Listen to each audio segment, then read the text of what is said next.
Hello दोस्तों। इस समय हम सब लोग फिजिक्स में प्रकाश के अपवर्तन के बारे में पढ़ रहे हैं। प्रकाश का परावर्तन तो हम सब लोगों ने कंप्लीट कर लिया है। प्रकाश के अपवर्तन में आज हम सब लोग पढ़ने वाले हैं क्रांतिक कोण तथा पूर्ण आंतरिक परावर्तन। तो आप सभी बच्चों का हमारे अपने प्यारे सी यूट्यूब चैनल पर स्वागत है। चलिए हम स्टार्ट करते हैं। तो ये लेक्चर नंबर 10 है, प्रकाश की यानी कि परावर्तन, अपवर्तन तथा गोलीय तलों पर लेंस।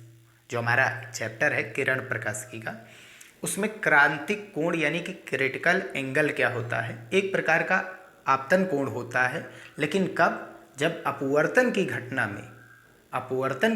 में अपवर्तन कोण का मान 90 अंश हो जाता है, तब उस केस में जो भी आपतन कोण होता है वही हमारा कहलाता है क्रांतिक कोण।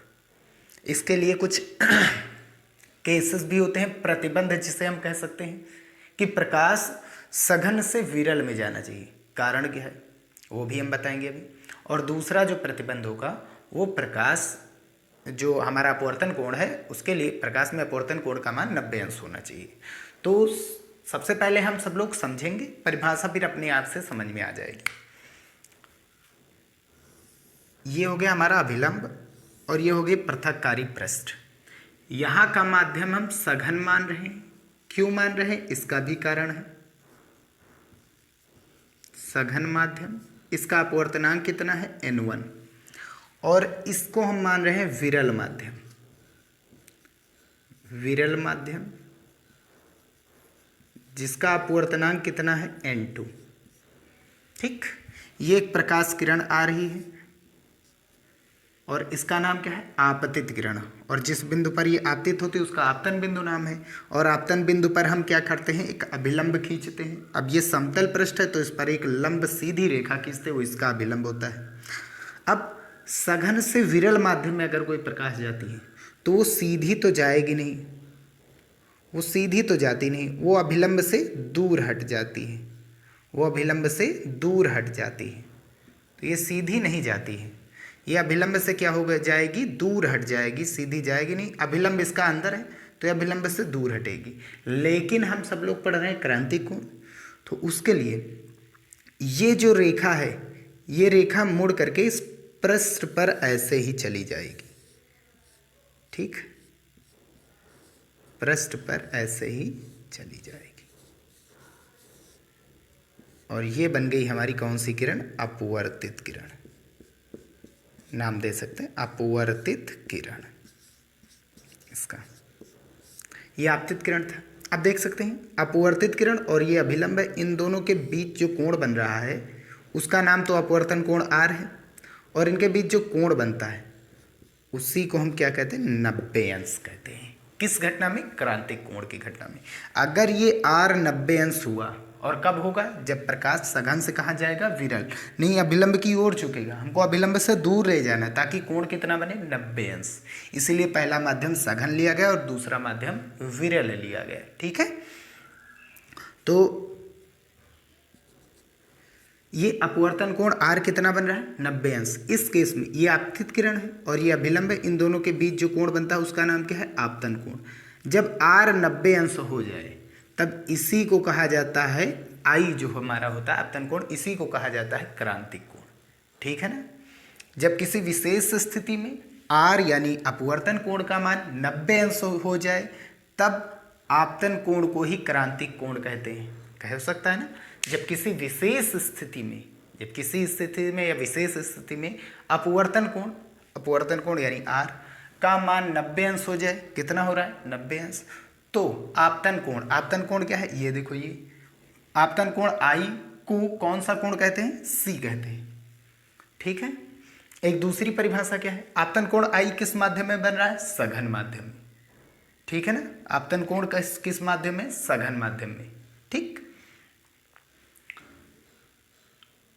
सघन माध्यम में बना वह आपतन कोण, सघन माध्यम में बन रहा है आपतन कोण, वह आपतन कोण जो सघन माध्यम में बन रहा है, जिसके लिए विरल माध्यम में, जिसके लिए नीचे वाला माध्यम विरल है, जिसके लिए विरल माध्यम में अपवर्तन कोण का मान 90 अंश होता है। अपवर्तन कोण का मान यानी R का मान किस माध्यम में R है, विरल माध्यम में, कितना है, 90 अंश। होता है क्रांतिक कोण कहलाता है। सघन माध्यम में बना वह आपतन कोण जिसके लिए विरल माध्यम में अपवर्तन कोण का मान 90 अंश होता है क्रांतिक कोण यानी सी कहलाता है। किसको? आपतन कोण।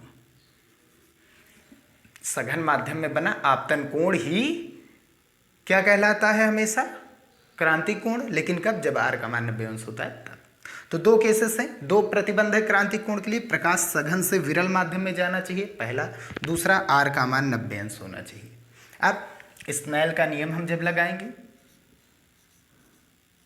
क्योंकि इसका डेरिवेशन भी पूछा जाता है कभी कभी, स्नेल नियम से। स्नेल नियम क्या था? प्रकाश कहाँ जा रहा है? पहले माध्यम से दूसरे माध्यम में। माध्यम 1 से कहाँ जा रहा है? माध्यम 2 में, यानी 1 and 2, ठीक है ना। और इसको हम किससे लिखते हैं? N2/N1 से। जहाँ को जा रहा है उसका अपवर्तनांक ऊपर, जहाँ से आ रहा है उसका अपवर्तनांक नीचे। जहाँ से आता है वो हमेशा सापेक्ष में रहता है। कहाँ से आ रहा है? सघन, तो सघन वाला सापेक्ष, सापेक्ष हमेशा बटे में रहता है। बराबर क्या होता है? साइन I/साइन R। यही तो होता है, इसी का यूज हम करेंगे से। ठीक, 1 and 2 लिखो चाहे ना लिखो कोई दिक्कत नहीं, हम N2/N1 लेकर के चल रहे हैं। N2/N1 बराबर साइन I को C कह दिया गया है, R को कितना दिया गया है मान? 90 अंश। और साइन 90 अंश का मान 1 होता है, तो कितना हो गया? N2/N1 इज टू कितना हो गया? Sign C। ये वैल्यू कितनी हो गई? 1 हो गई। अब सघन माध्यम, विरल माध्यम क्या है हमारा? N2। विरल माध्यम के रूप में यदि हम वायु ले लें, क्या ले लें? विरल माध्यम के रूप में यदि हम क्या ले लें? वायु या निर्वात, तब इसका अपवर्तनांक क्या हो जाएगा? N2 का मान कितना हो जाएगा? 1, क्योंकि वायु या निर्वात का अपवर्तनांक 1 होता है ना। वायु या निर्वात का अपवर्तनांक क्या होता है? 1 होता है। तब इस केस में जो हमारा सघन माध्यम है, सघन माध्यम का जो अपवर्तनांक है, सघन माध्यम का जो अपवर्तनांक है, सघन माध्यम कुछ भी ले सकते हैं, कोई भी चीज़ सघन, कांच ले सकते हैं, जल ले सकते हैं। N1 जो कि हमारा है उसको हम क्या मान लेंगे? जब N2 1 हो गया, N2 1 हो गया तो N1 को हम N1 क्यों लिखे? N1 को हम क्या लिख देंगे? N। भाई N1 क्या है? सघन माध्यम का अपवर्तनांक, तो N भी किसका अपवर्तनांक है? सघन का है। ये हम मान लेंगे। ठीक, तब होगा क्या कि N2 की जगह पर 1 आ गया और N की जगह पर, N1 की जगह पर N, और ये क्या हो गया? Sign C। अब हम करेंगे क्या? इन दोनों को आपस में इंटरचेंज करते हैं, तो N बराबर कितना हो जाएगा? 1/sin C। और 1/sin C क्या होता है? N बराबर बटे का साइन क्या होता है? कॉसेक C हो जाएगा। ये सिद्ध करने के लिए भी पूछा जाता है। N क्या है? N हमेशा याद रखिए सघन माध्यम का अपवर्तनांक। C क्या है? सघन माध्यम में बना कोण। इसके लिए विरल माध्यम कुछ भी नहीं, विरल माध्यम सभी 1 हो रहे हैं। यहाँ पर N सघन का है, C भी सघन का है। ठीक, तो प्रतिबंध आप नोट में लिख सकते हैं। क्रांतिक कोण के लिए प्रतिबंध हेडिंग डाल करके। किस नंबर 1, प्रकाश सदैव सघन माध्यम से विरल माध्यम में जाना चाहिए। नंबर 2, अपवर्तन कोण R का मान 90 अंश होना चाहिए। ठीक, ये क्रांतिक कोण हो गया। अब हम चलिए पढ़ते हैं पूर्ण आंतरिक परावर्तन क्या होता है।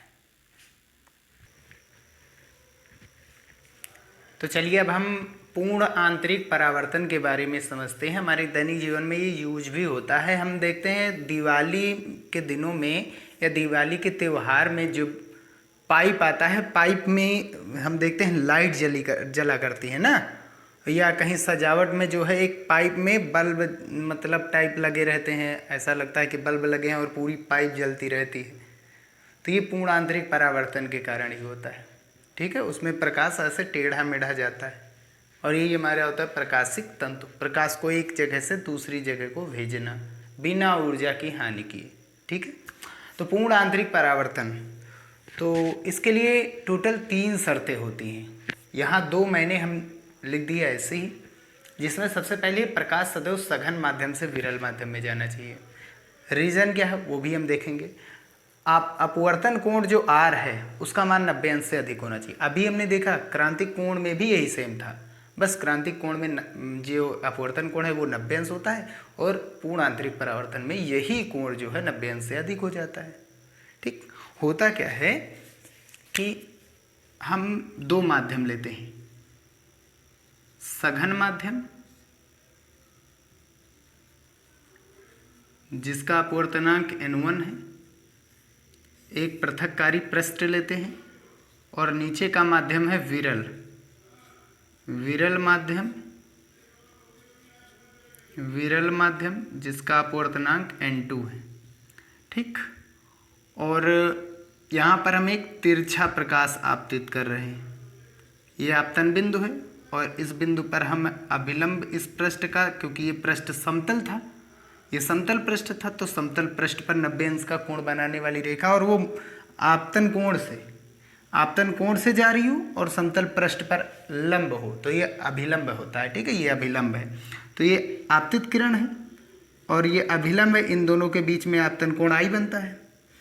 प्रकाश किरण सीधी जानी चाहिए थी, लेकिन नीचे का माध्यम क्या है भैया, विरल है, नीचे का माध्यम विरल है, ऊपर सघन है, तो हमको पता है ये अभिलंब से दूर हटेगी, ये अभिलंब है, सीधी जाने वाली नहीं, मुड़ेगी जरूर, क्योंकि माध्यम बदल रहा है, माध्यम बदलेगा, वेग बदलेगा, जिसके कारण अपवर्तन की घटना होगी, यानी ये विचलित होगी, या तो झुकेगी या तो दूर हटेगी।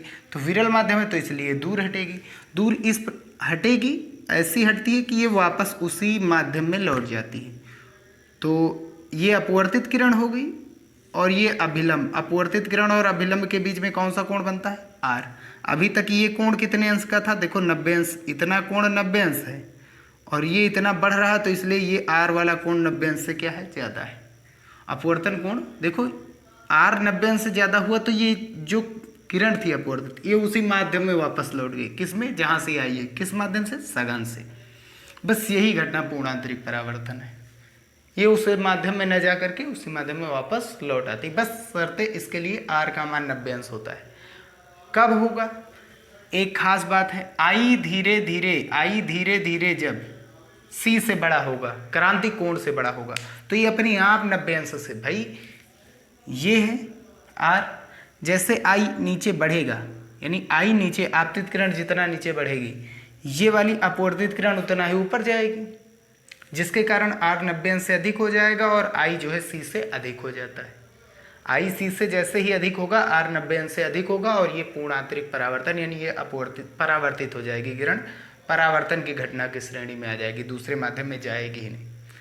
जब किसी विशेष स्थिति में अपवर्तन कोण यानी R का मान 90 अंश से अधिक हो जाता है, देख सकते हैं, तो प्रकाश किरण वापस उसी माध्यम में लौट आती है, देख लीजिए, उसी माध्यम में वापस लौट आती है। यह घटना या इस घटना को पूर्ण आंतरिक परावर्तन कहते हैं। हमने दो शर्तें बता दी और जो तीसरी शर्त है वो तीसरी शर्त ये है, याद रखिए।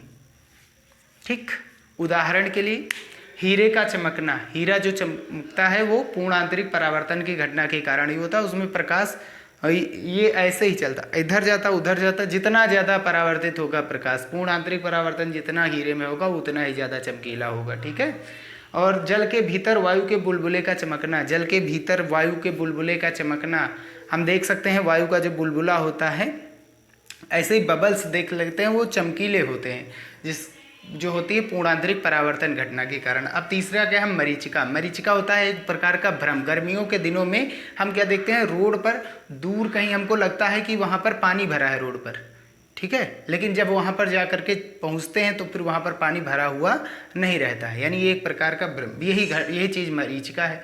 तो यह एक भ्रम होता है जो हमें रेगिस्तान, वैसे पेड़ के छाया के नीचे भी जब ज़्यादा गर्मी होती है, जो हमें रेगिस्तान में यह आभास कराता है कि वहाँ जल है, जिसके भीतर वस्तु उल्टा प्रतिबिंब बन रहा है, जिसके भीतर वस्तु का उल्टा प्रतिबिंब बन रहा है, वस्तु का उल्टा प्रतिबिंब बन रहा है, इस घटना को मरीचिका कहते हैं। ठीक, अब चलते हैं हम इसके अनुप्रयोग में। इसका अनुप्रयोग प्रकाशिक तंतु में किया जाता है। एक प्रकाशिक तंतु एक कह सकते हैं कि बिना प्रकाश की तीव्रता को कम किए हुए प्रकाश को एक जगह से दूसरी जगह को ले जाता है, यानी प्रकाश की तीव्रता कम नहीं करता, कहने का मतलब एनर्जी लॉस नहीं करता है। ठीक है, उदाहरण में इसका उपयोग कहाँ होता है, तो सजावट में हमने अभी बताया है, पाइप वाली वो पाइप जो होती है सजावट में, दूर संचार के केंद्र में होता है, ठीक है, मोबाइल वगैरह में, और चिकित्सा के क्षेत्र में भी इसका प्रयोग किया जाता है। तो ये थे पूर्ण आंतरिक परावर्तन और क्रांतिक कोण। बस यही परावर्तन यहीं पर समाप्त हो रहा है, ठीक है, अपवर्तन यहीं पर समाप्त हो रहा है क्लास 10th का। और अभी लेंस अब हम पढ़ने वाले हैं, लेकिन क्लास 12th में कुछ ऐसे भी टॉपिक हैं, अवतल और उत्तल पृष्ठ या गोलीय पृष्ठ द्वारा प्रकाश के अपवर्तन के सूत्र क्या होते हैं उनके बारे में हम सब लोग पढ़ने वाले हैं, ठीक है। तो ये क्लास 10th यहीं पर समाप्त हो रहा है अपवर्तन, लेंस बचा हुआ है अभी अपवर्तन में, ठीक है। तो न्यूमेरिकल्स यहाँ से स्टार्ट करेंगे और क्लास 12th के डेरिवेशन आगे गोलीय पृष्ठ द्वारा प्रकाश के अपवर्तन का सूत्र करने वाले हैं। तो यहीं पर वीडियो समाप्त करते हैं। वीडियो पसंद आया हो तो उसे लाइक ज़रूर कीजिएगा, चैनल में नए आए हो तो सब्सक्राइब कीजिएगा। मिलते हैं नेक्स्ट वीडियो।